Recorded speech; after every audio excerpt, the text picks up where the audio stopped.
আসসালামু আলাইকুম। আজ আমি একটা রেসিপি নিয়ে এসেছি। আমি তৈরি করব করলা মশলা। করলা এই যে নিয়ে এসেছি, এখন কেটে নিব। আপনারা দেখতে থাকেন কিভাবে করি।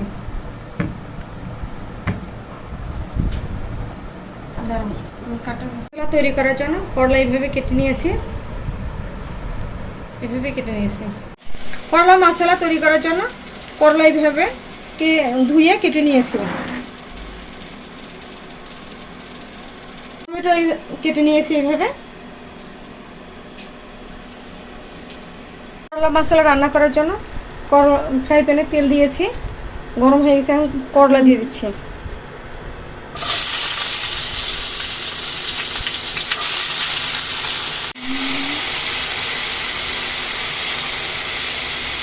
টমেটো দিয়ে দিচ্ছি।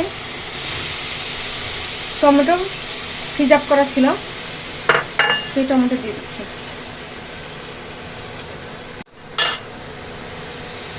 দিয়ে দিব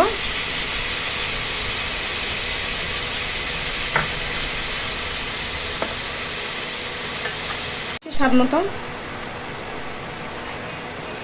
গুঁড়া মশলা দিচ্ছি।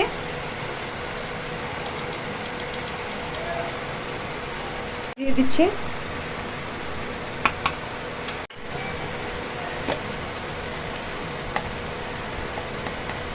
জিরার গুঁড়ো, দিচ্ছি অল্প হলুদ, দিয়ে দিচ্ছি। সবকিছু অল্প অল্প দিতে হবে।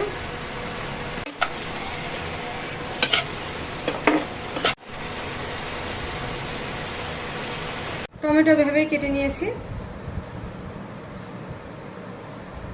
করলা মশলা হয়ে গিয়েছে, আমি এখন এটাকে নামিয়ে নেব।